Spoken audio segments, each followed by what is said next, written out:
Dear students, friends, good morning. In this class, I am going to deal with Taylor's scientific management. Taylor's scientific management.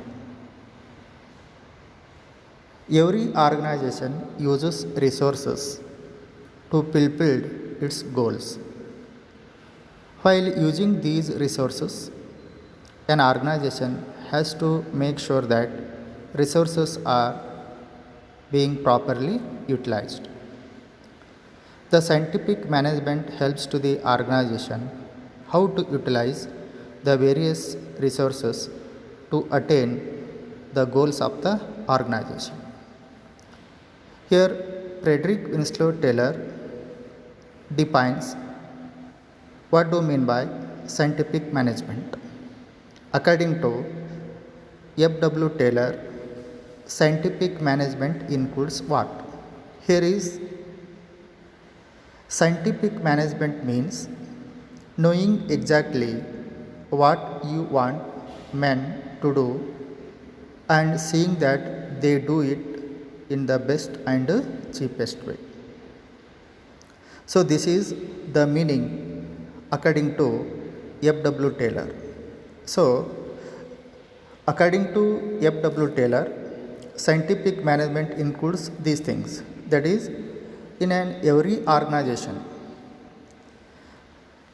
there are many employees, workers working in different sections, departments. It is the responsibility of the management exactly what these people want to do in the organization. What about their role in the organization? In which department, in which section they need to work? Means either these people work in production department, marketing department, finance department, like that. At the same time, seeing that they do it in the best and cheapest way. The main aim of scientific management is to reduce the cost and increase the volume of output to make sure that organization is going to earning more profit. So that can be done by better handling of resources. That means resources should not be overutilized. At the same time, resources should not be underutilized. That means optimum utilization of resources. That is what the concept of this scientific management. So, the scientific management includes that there should be scientific study and analysis of work. At the same time, the workers should be select properly and they should be trained from time to time. Management should use standardized raw materials and good equipments, means the equipments which are used by the organization, these must be standardized, means machineries should be standardized, technology should be upgraded technology should be utilized by the organization. The main aim of scientific management includes increases production, quality control, cost reduction, elimination of wastage of resource, that means optimum utilization of resources, incentive wages to workers, because workers are the backbone of the organization. At the cost of these people, organization is benefiting. As such, organization has to treat them well by economically. So, F.W. Taylor, who suggested these things, Frederick Winslow Taylor is considered as father of scientific management. He advocated separation of planning and execution of function in the organization. That means planning makers are different and implementation of these plans are from different people. So we are now going to know something about F.W. Taylor. That is some of the key notes about him. Frederick Winslow Taylor was born on 1856 and he was there till 1915. He was an American mechanical engineer. He was one of the intellectual leader of efficiency movement and was highly influential in reshaping the factory system of production. Taylor's contribution must be seen in the light of the efforts made to perfect the factory system of production. Taylor thought that by scientifically analyzing work, it would be possible to find out one best way to do it. So, according to this, Frederick Winslow Taylor suggested to the organization the best way to do the work. That means to complete a task or to achieve the goals, there are different ways and means. There are different ways, methods, plans, but out of all these alternatives, which is the best one and cheapest one and which is going to maintain the interest of the organization, that should be selected.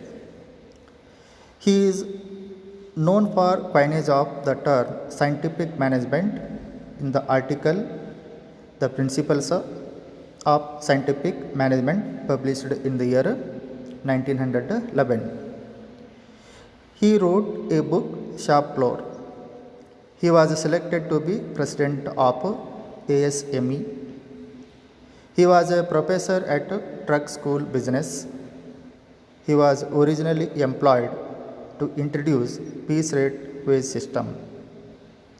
In the year 1915, he was died. So this is what about a brief introduction of Frederick Winslow Taylor.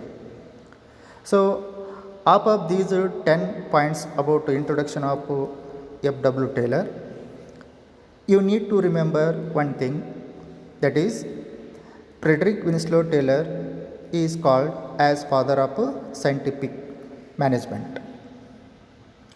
In the question paper, you may get this question. What is that? Who is considered as father of scientific management? Your answer is Frederick Winslow Taylor. That is F.W. Taylor. Now we are going to study his principles. That is principles of scientific management or Taylor's principles of scientific management. These are as follows. First one, science not rule of thumb. Second one, harmony not discord. Third one, cooperation not individualism. Fourth one, development of each and every person to his or her greatest efficiency and prosperity. So these are what? 4 principles of scientific management propounded by F.W. Taylor. The first principle we have to study here, we shall study here. What is that? Science not rule of thumb. That means management is science and not rule of thumb. What do you mean by rule of thumb? What do you mean by rule of thumb? Rule of thumb means management solving organizational problems by its own way without taking into consider scientific measures. That means without proper analysis, root causes of the issues, problems, If the management taken decisions on the basis of trial and error method, it is termed as a rule of thumb. It should not be like that. So this principle gives the explanation here. Taylor believed that there was only one best method to maximize efficiency. One method should be developed through study and analysis. It should substitute rule of thumb. Throughout the organization, scientific method involved investigation of traditional methods through work study, unifying the best practices and developing a standard method.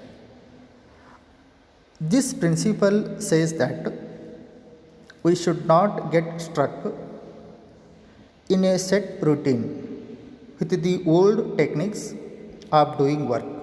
Rather, we should be constantly experimenting to develop new techniques which make the work simple, easier, and quicker. The second principle, harmony, not discord. Taylor emphasized that there should be complete harmony between the management and workers. That means employer and employees. Both should realize that each one is important. To achieve this state, Taylor called for complete mental revolution on the part of both management and workers should transform their thinking. As per this principle, such an atmosphere should be created in the organization that labor and management considered each other indispensable. They are interrelated. They have to protect interest of each other. Third one, cooperation, not individualism. There should be complete cooperation between the labor and the management instead of individualism. The principle states that competition should be replaced by cooperation. Both should realize that they need each other. Employees should be rewarded for their suggestions, which results in reduction of costs, and if any important decisions are taken into confidence. According to this principle, all the activities done by different people must be carried on with a spirit of mutual cooperation. Taylor has suggested that the manager and the workers should jointly determine standards. This increases involvement and thus in turn increases responsibility. The last one, that is fourth, development of each and every person to his or her greatest efficiency and prosperity. The efficiency of each and every person should be taken care of right from his selection. That means at the time of selection of person to the organization has to pick up right person for the right job. That is right person for a right job. According to Taylor, each person should be scientifically selected and work assigned to him. It should be suitable to him or her physical, mental, intellectual capabilities. To increase efficiency, they should be given the required training from time to time as and when changes are taken place. Efficient employees would produce more and earn more profit.